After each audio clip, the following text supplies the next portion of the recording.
하겠습니다. 전 세계 대부분의 교회들이 지난 한 주간 월요일부터 토요일까지 이렇게 고난주간으로 지켰습니다. 고난주간을 보내면서 예수님의 고난을 기억하는 시간을 가졌을 것입니다. 고난주간이 의미가 있는 것은 그 다음 주에 부활주일이 있기 때문에 의미가 있는 거예요. 부활주일이 있기 때문에. 만약에 부활주일이 없는 고난주간은 아무런 의미가 없는 겁니다. 그냥 고난만 있으면 뭔 의미가 있어요? 그런데 이 고난주간이 끝나고 그 다음 주에 부활이 기다리고 있기 때문에, 부활주간이 기다리고 있기 때문에 의미가 있는 거예요. 그래서요, 사도 바울은 부활이 없는데도 우리가 예수를 믿는다면, 부활이 없는데도 우리가 앉아서 그냥 예수 믿겠다고 앉아 있는다면 우리는 세상에서 가장 불쌍한 자다, 이렇게 사도 바울이 고백했어요. 그러니까 저와 여러분이 다 마찬가지입니다. 부활이 없는데, 예수님의 부활 자체가 없는데, 부활이 그냥 꾸며낸 일인데, 부활이 거짓말인데 오늘 여기 앉아서 예수 믿겠다고 있으면 우린 진짜 불쌍한 자예요. 그 중에 누가 제일 불쌍하냐? 목회자들이 제일 불쌍해요. 부활이 없는데 부활이 있다고 지금 우리가 얘기하고 있으니까 이게 사기꾼인 거잖아요.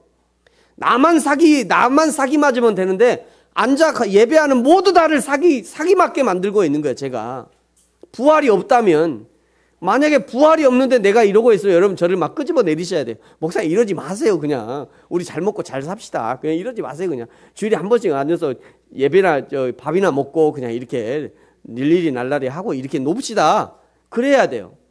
근데 부활이 있기 때문에 이런 모든 활동들이 의미가 있는 겁니다. 제가 목회하는 것도 의미가 있어지는 것이고, 저와 여러분이 예배하는 것도 의미가 있어지는 것이고, 우리가 고난을 견뎌내는 것도 저 부활이 있기 때문에 드디어 의미가 있어지는 거예요. 고난의 당사자였던 예수님도 이 모든 고난을 견뎌낼 수 있었던 것은 고난 후에 찬란한 부활을 미리 보았기 때문에, 여호와 하나님, 창조주 하나님이 반드시 부활하게 하신다는 것을 알았기 때문에 육신으로 계셨던 예수님도 기꺼이 그 고난을 참아낼 수 있었던 거예요. 오늘을 사는 우리도 날마다 삶 가운데 찾아오는 십자가 고난과 고통을 이겨낼 수 있는 유일한 길이 바로 이 부활을 기대하는 것입니다. 비록 이 땅에서는 고통뿐인 삶을 산다 해도 이 고통 너머에 여호와 하나님께서 반드시 부활하게 하신다는 믿음을 소유할 때 이 땅에 잠시뿐인 고난과 고통을 이겨낼 수 있는 거예요. 여러분, 오늘 본문이 이제 사도행전 15장인데요. 이 사도행전 15장을 이해하기 위해서는 약간의 사전 지식이 필요합니다. 사도 바울이 다메섹으로 가다가 예수 믿는 사람 잡아 죽이려고 이 다메섹으로 가다가 거기서 이제 다메섹 도상에서 예수님을 만나게 되죠. 빛 가운데 예수님을 만나게 해요. 예수님을 만나고 그 예수님 만나서 꼬꾸라져서 거기서 바로 선교사가 된 것이 아니에요. 제일 먼저 이 예수님을 만나고 나서 아라비아라고 하는 이 아라비아 광야로 들어가게 됩니다. 이제 보통 사람들이 저기가 아라비아 광야였을 것이다, 사도 바울이 저기 가서 훈련받았을 거다, 이렇게 얘기해, 신학자들이. 그래서 저 아라비아의 광야에서 3년 동안 예수님을 만나는 시간을 가졌고요. 그 다음에 자기 고향 다소라고 하는 자기 고향에 가서 또 10년 동안 거기서 또 훈련을 받습니다. 그 훈련을 받으면서 진짜 예수쟁이로, 예수 믿는 사람으로 훈련이 된 거예요. 그 다음에 이제 드디어 이 안디옥 교회로 와서 전도 여행을 시작하는 거예요. 사도 바울도 말이죠. 총 몇 년이 걸렸어요? 지금 이제 선교사로 일하는데 총 몇 년이 걸렸어요? 예수 믿고 나서 몇 년 걸린 거죠? 13년. 그러니까 여러분, 예수 믿는다고 바로 쓰임 받는 게 아니에요. 훈련이 필요해요.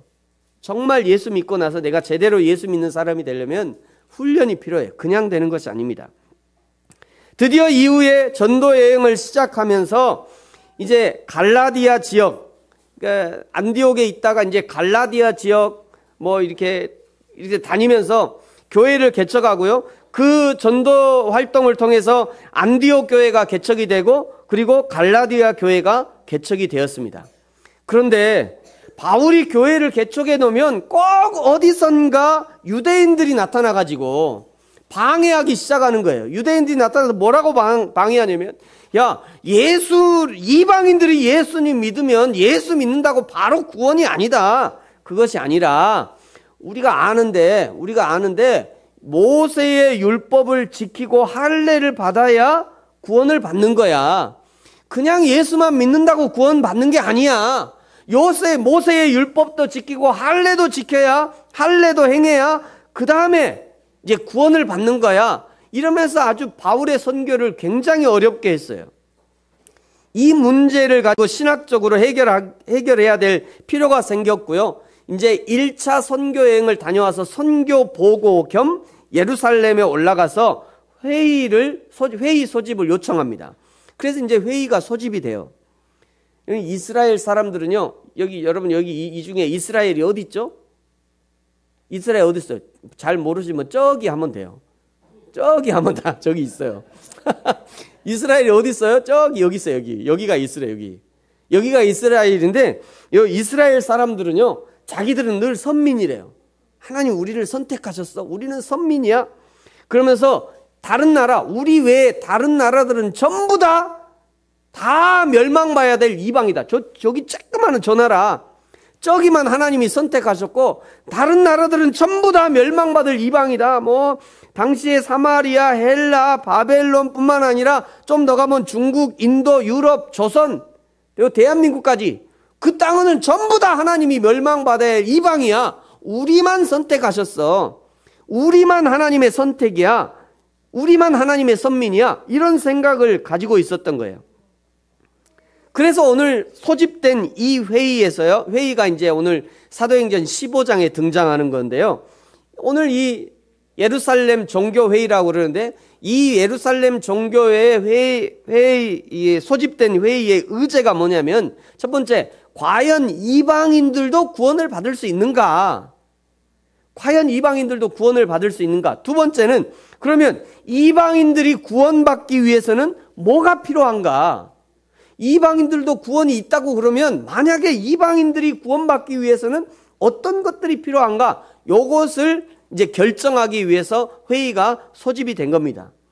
먼저 이 회의에 소집된 사람들, 이 회의에 참석한 사람들을 보면요, 먼저 2절에 보면 바울과 바나바 및 몇 사람, 그러니까 안디옥 교회에서 파송된 몇 사람이 안디옥 교회의 대표로 이 회의에 참여하고 있는 거예요.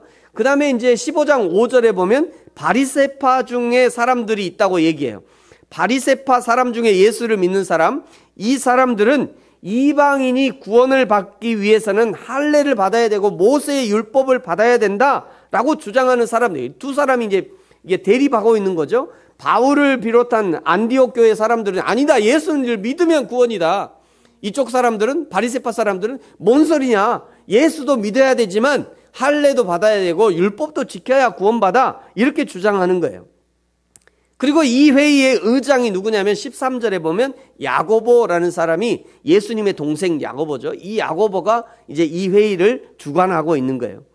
바울을 중심으로 하는 이방 전도팀과 바리새파를 중심으로 하는 할례와 율법을 중시하는 유대인들이 난상 토론을 벌이게 됩니다. 이 성경에는 아주 짧게 기록되어 있지만 정말 성경 모세 오경을 들먹이면서 그냥 난상 토론을 벌였을 거예요. 그리고 나서 이제 드디어 야고보가 결론을 내리는 부분이 오늘 13절부터 19절까지, 13절부터인데요. 그 중에 이제 19절부터 보면 결론이 등장해요. 자, 19절, 20절, 21절, 이 세 구절 같이 한번 읽어보겠습니다. 준비하시고요. 시연이도 준비해야 되는데. 네. 앞에 보시고 읽으세요. 시연이도. 19, 20, 21 시작. 그러므로 내 의견에는 이방인 중에서 하나님께로 돌아오는 자들을 괴롭게 하지 말고 다만 우상의 더러운 것과 음행과 목매어 죽인 것과 피를 멀리하라고 편지하는 것이 옳으니 이는 예로부터 각 성에서 모세를 전하는 자가 있어 안식일마다 회당에서 그 글을 읽었음이라 하더라. 아멘. 안식일마다 회당에서 모세의 글을 읽었대요. 그러니까 안식일마다 회당에서 모세의 율법 교육이 있었으니까 하나님이 요구하시는 기본적인 신앙생활은 알 거야 아마. 그러니 그 중에 20절에 보면 그 중에 이 세 가지만 주의하자고, 나머지는 냅두고 이 세 가지만 주의하자고 얘기를 해주자. 그러면 되지 않겠냐, 이렇게 이제 결론이 난 겁니다. 이렇게 예루살렘 회의가 끝나고 이제 이 결정문을 가지고 22절에 예루살렘 교회의 대표단이 유다와 실라 그리고 바울과 바나바와 함께 이제 보내지게 되는 거죠. 어디로 보내냐면 23절에 보니까 안디옥과 수리아와 길리기아로 보냈다. 거기 가서 이제 이방 형제들에게 보내게 됩니다. 여기 출발하는 곳이 예루살렘이고요. 그 위에 시리아, 그 위에 길리기아, 그 위에 이제 갈라디아 지역이 있는 거죠. 저 지역으로 이 편지를 가지고 이제 결정문을 가지고 이제 보내게 된 거예요. 이 예루살렘 회의의 결정적인 결정문의 핵심 내용이 다시 한번 28절과 29절에 반복하고 있는데요. 28절, 29절 다시 한번 읽겠습니다. 준비하시고요. 시작. 성령과 우리는 이 요긴한 것들 외에 아무 짐도 너희에게 지우지 아니하는 것이 옳은 줄 알았노니 우상의 제물과 피와 목매어 죽인 것과 음행을 멀리할지니라. 이에 스스로 삼가면 잘 되리라. 평안함을 원하노라 하였더라. 아멘. 먼저 이 요긴한 것이 있다는 거죠. 이 요긴한 것이 있다는 거예요. 여러분, 이 요긴한 것, 누구에게 요긴하다는 거죠? 이 요긴한 게 누구에게 요긴하다는 거예요? 네? 누구요? 그렇죠. 성경과 우리 모두에게 요긴하다는 거예요. 저거는 유대인에게만 요긴하다는 얘기가 아닙니다. 이방인에게만 요긴하다는 게 아니에요. 우리 모두에게 요긴하다. 우리 모두에게 요긴한 것이다.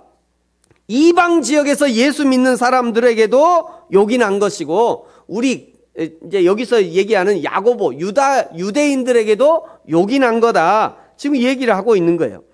자, 이 요긴한 것이 뭐냐? 29절에 이제 세 가지를 얘기해요. 세 가지. 첫 번째가 뭐예요? 우상의 제물. 이 우상의 제물을 멀리하는 것이 요긴하다. 이 얘기를 하고 있는 겁니다. 우상의 제물을 멀리하는 것이 요긴하다. 두 번째는 뭔가요? 피와 목매어 죽인 것. 이거 사실 피와 목매어 죽인 것은 거의 같은 의미라고 볼 수 있어요. 좀 더 이제 설명하겠습니다. 피와 목매어 죽인 것을 멀리해야 된다. 세 번째는 뭐예요? 음행을 멀리하래요. 음행을 멀리하라. 첫 번째로 이 우상의 제물이 뭐냐면요, 당시의 갈라디아 지역을 포함한 이방 지역에서는 대부분 이방의 신을 섬기는 것이 아주 극성으로 섬기고 있었어요. 우상을 섬기는 것이 그들의 생활과 매우 밀접한 관계가 있었습니다. 그런데 그런 사람들을 바울이 전도했더니 여전히 그냥 우상을 섬기는 습관들을 그대로 고치지 않고 교회로 가지고 들어온 거예요. 와서 그냥 우상의 제물을 먹는 거에 대해서 별 거리낌이 없이 그냥 있는 겁니다. 그냥 평 안 고치고 그냥 그걸 갖고 그냥 그대로 교회에 와서 그냥 예수 믿는다고 앉아 있는 거예요. 여러분, 여기 우상의 제물은 그냥 몇 가지 음식을 먹지 않는 문제가 아니라 그들의 삶 자체를 바꿔야 가능한 것입니다. 삶을 바꿔야 가능한 거예요. 우상에게 바쳐졌다가 시장에 나온 음식이라고 해서 거기 무슨 사단이 깃든 것도 아니고요, 악한 바이러스를 심어놓은 것도 아니고 독약을 심어놓은 것도 아니고, 사실은 그거 우리가 먹어도 아무런 문제가 없어요. 별 탈날 일이 없어요. 그래서 사도 바울이 고린도전서 10장에 이 음식 문제에 대해서 이렇게 얘기해요. 무릇 시장에서 파는 것은, 시장에 파는 것이 우상의 제물인 거죠. 너희들이 시장에 파는 것은 양심을 위하여 묻지 말고 어떻게 하라? 먹으라. 먹어도 괜찮아. 시장에 파는 거 그냥 먹어도 괜찮아. 이렇게 얘기해요. 26절. 이는 땅과 거기 충만한 것이 누구의 것이다? 주의 것이다. 다 주님의 것이다. 다 하나님의 거야. 괜찮아. 27절 보세요. 불신자 중 누가 너희를 청할 때, 불신자 중에 누가 너희를 청할 때 너희가 가고자 하거든 너희 앞에 차려놓은 것을 무엇이든지 양심을 위하여 묻지 말고 어떻게 하라? 먹으래요. 물신자들이, 예수 안 믿는 사람들이, 아이고, 네, 목사님 얼른 오세요. 아유, 오늘 우리 집에 이게 뭐 있었는데, 뭐 고사 지내고 떡이 남았는데, 목사님 이거 좀 드세요. 그러면 목사님이 어떻게 해야 돼요, 그거? 사탄아, 물러가라! 이 목사가 지금 그거 먹겠어요? 이러면 안 된다는 거예요. 이러면 안 돼요. 그냥 먹으래요. 네, 감사합니다. 하고 이게 그냥 먹으래요. 그런데 결정적으로 28절 이런 말씀이에요. 28절. 누가 너희에게 이것이 재물이라 말하거든 알게 한 자와 그의 양심을 위해서 어떻게 하라? 먹지 말라. 목사님이 옆에 있는 고사떡을 갖다 주셔갖고 막 받아서 먹으려고 했는데 마침 옆에 어떤 사람이 나왔고 목사님 그거 고사떡인데 목사님이 드셔도 돼요? 그러면 어떻게 알아? 먹지 말래요. 그때는. 왜 먹지 말아요? 독약이 들어서? 사단이 깃들어서요? 그게 아니라 목사님 그거 고사떡이에요 한 그 사람이 이게 고사떡인지 알고 나한테 얘기했는데 내가 괜찮아요. 그냥 먹어도 돼요. 이러면 그 사람이 시험 든다는 거예요. 그 사람이. 나는 괜찮아. 나는 별 문제 없어. 나는 해결이 됐거든요. 별 문제 없어요. 근데 그 사람이 시험 든다는 거예요. 그러니까 먹지 말라는 거 이게 그때는. 여러분 실제적인 음식의 문제를 얘기하는 건 아니라 이 10장 고린도서 10장의 문제는 뭘 문제하고 있냐면 양심의 문제를 얘기하고 있어요. 양심의 문제. 양심의 문제를. 예수를 믿음에도 불구하고 우상의 제물을 자꾸 먹으면 육체에는 문제가 없어도 양심의 문제가 발생할 수 있다는 거예요. 양심이 점점 무뎌져 가는 거예요. 양심이 병들어가기 시작하는 겁니다. 처음에는 그저 하나만 먹어도 양심이 떨려 그냥 하나만 먹어도 그냥 쿵깍쿵깍쿵깍 막 이거 먹어도 되나? 하나님이 먹어도 이게 하다가 그거 옆에서 얘기함에도 불구하고 이거 괜찮아요. 그냥 집사님 뭐 괜찮아요. 그냥 아무거나 먹어도 돼요. 괜찮다니까. 내가 뭐 이거 괜찮아요. 이러다가 보면 어느 순간에 점점 어떻게 되냐면 양심이 굳어가기 시작하는 거예요.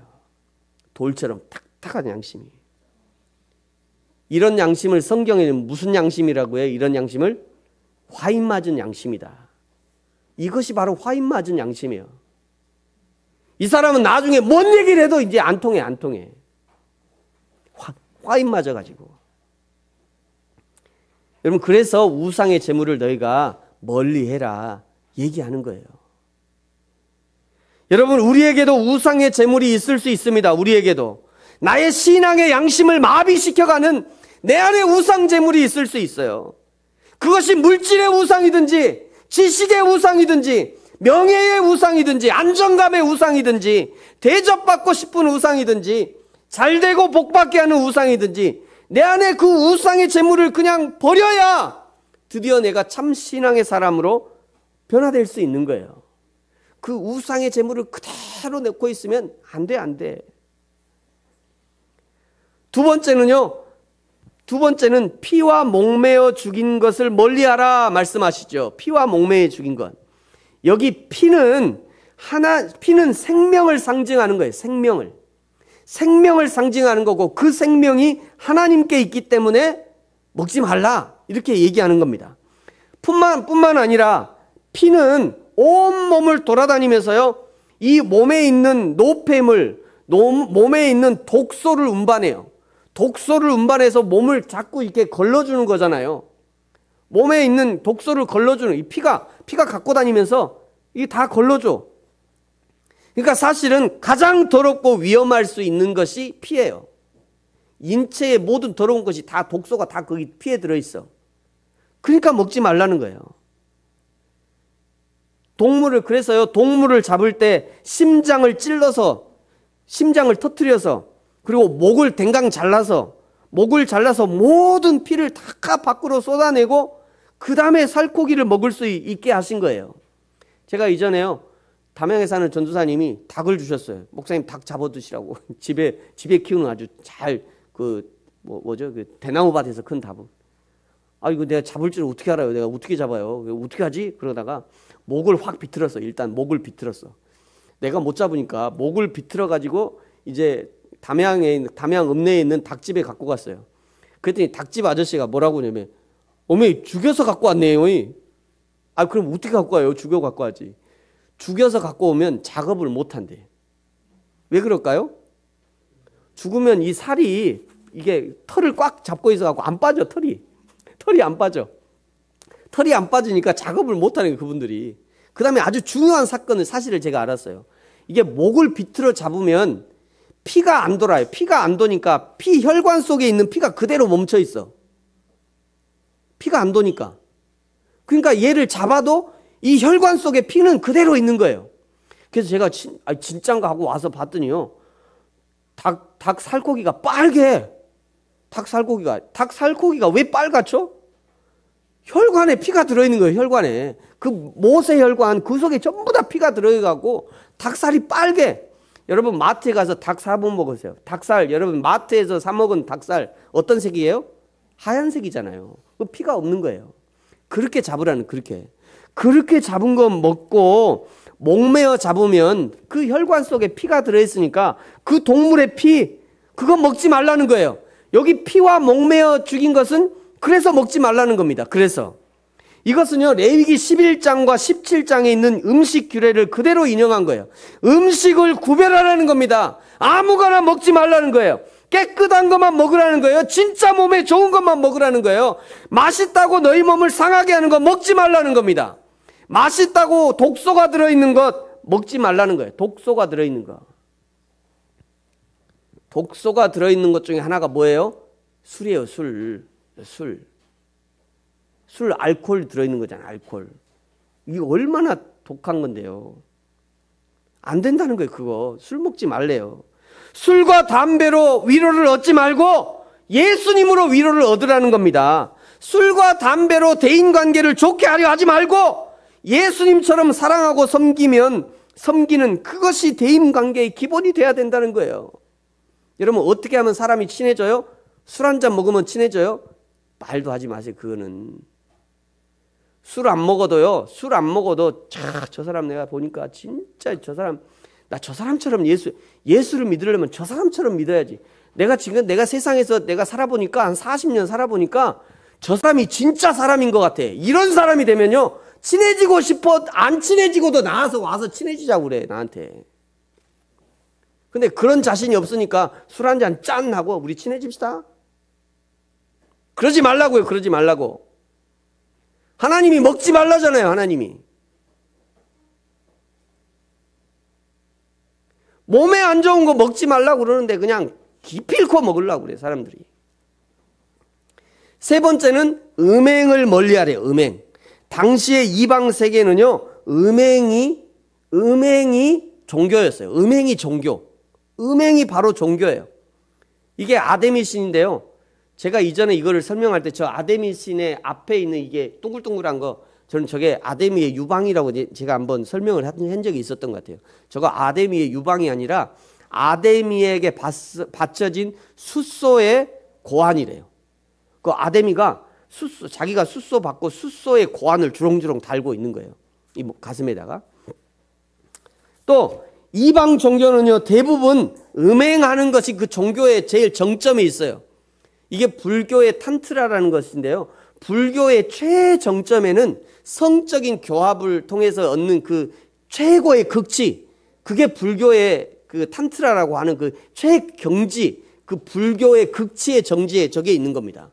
제가 생각해봐. 저거 배우고 나서 제가 생각했는데요. 옛날에 그 임신하지 못하는 그 여인네들이 그 절에 들어가서 그 수도 쌓고 나면 임신해 갖고 오잖아요. 그러면 사람들이 아이고 부처가 점지해 준 게 아니라 그 중이 점지해 준 거예요. 저 탄트라. 그게 불교의 최정점에 있는 거예요. 최정점에. 인도의 그 힌두교죠. 힌두교 이게 성벽 벽화에 막 저런 것들이요. 음란한 것들이 얼마나 많이 있는지 몰라요. 제가 애들이 있어서 오늘 여기까지만 보여드리려고요. 여러분 음란한 행동을 버려야 됩니다. 음란한 말을 버려야 돼요. 음란한 생각을 버려야 돼요.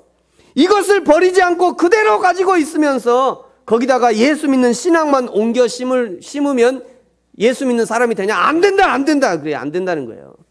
그래서 오늘 이방인 중에 예수를 믿게 된 사람들에게 공문을 보내서 세 가지를 멀리하라고 말하고 있는 겁니다.